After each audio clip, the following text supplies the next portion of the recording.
My name is Karl Ardo, and this is my 62 drag bike that I built for the street. This is my 10th Triumph build. Every bike that I build kind of starts from a single inspiration point. So I didn't want to build a bobber. I wanted to set out to build what I believe to be a bike that would represent and also perform kind of something that could either be a drag bike of an era and also something you could take to the salt flats. I realized that I wanted to build a duplex frame, which is a double tubed front end, and that was made in 61 and 62, so that kind of dictated the look because I wanted that light look in the front. And then I wanted to use a 30 millimeter Ceriani front end because that's the front end to use in that era.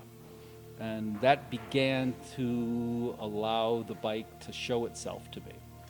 So to use the Ceriani front end, I had to extend the stem 5/8 of an inch to get it to fit this Triumph. And then the difficulty was finding a rim front hub that had a brake that would fit between 4 1/4 inches because that's how narrow the legs were. So in my process, after 3 months of focus looking, I could not come up with anything but a Honda C90 front end, which looked ugly. I was really ready to set the front end free and go down another avenue. And I'm on eBay, and there's this little ticker tape that goes underneath things you might be interested in. And there's this front shot of this Montessa Impala double-levered vented hub. I've never seen one before, and it was cool. And there were 7 photos. And the last photo had an upwards angle down so you could see the width of the hub, and it was extremely narrow. So I contacted the guy, asked him how wide it was. He said it was 4 1/2 inches from one side to the other. I needed 4 1/4, so I went and got closed bearings, eliminated the grease felt, shaved off an 1/8 inch on either side, and now I've got this really slick little hub that works as well as looks cool. So I had a hardtail built through Factory Metal Works. It's a 2-inch stretch, 1.5 inch drop, to give me a little longer length. The wheels are XL wheels. They're aluminum high-shouldered with stainless steel spokes. I'm running a complete aluminum rear hub, which as well as looks really slick, it takes weight off the rear so it spins up quicker. So I designed the oil tank and gas tank, and my friends at OC Cars in Lake Forest, very talented people, this fellow Bill took my cardboard creation and turned it into what you see, which is it's a whole lot further than I could have possibly ever conceived it would have gone. The attention to detail is incredible, and it makes the bike. It makes it look like it's going 100 miles an hour sitting still. And each time I kind of moved towards another level of both expense and commitment, I began to really show itself to me that, it was really worth doing.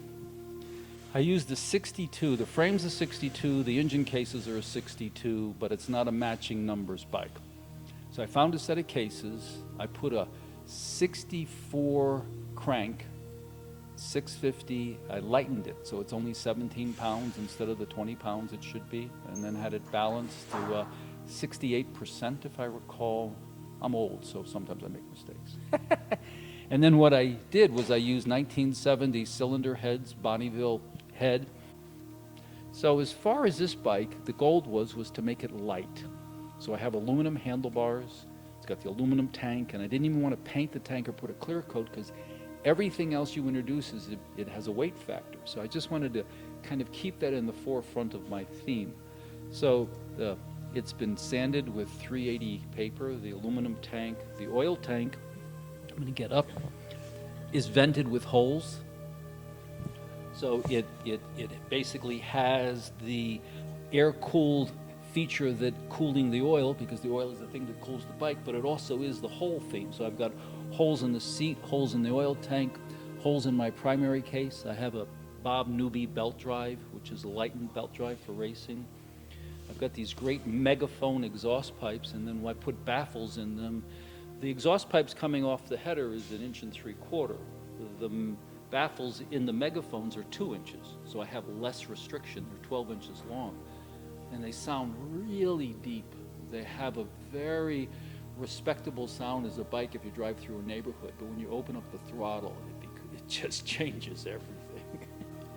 So this bike is like a racehorse, and I've not had a bike like this. This is the first time that I've had a bike that when you get to 4,000 RPMs, usually that's kind of their sweet spot.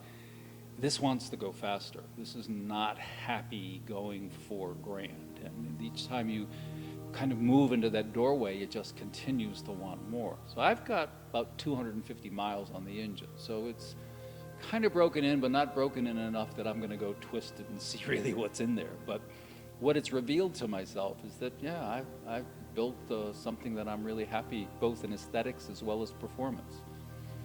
My background, I have a fine arts degree. I started out in building hot rods, then went to school to be a sculptor, left that world to kind of get back into this, but using that toolkit that I have of how to look at things, aesthetics, spacing, balance, all those yada, yada, yada, yadas, instead of just putting stuff together. So I approach it more as a sculptor that happens to build bikes. So this is a culmination of, you know, each project along the way, and when you build Triumphs, you never can get to the place that you understand them, you know, because they always give you a left-hand turn. So thank you, Blacktop Magazine, for wanting to feature my bike in your publication.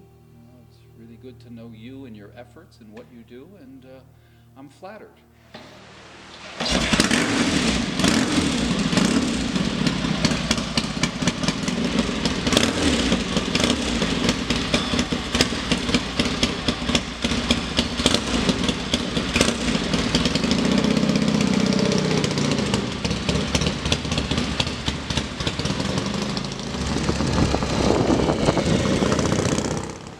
I'm Christina Martini, and you're watching Blacktop TV.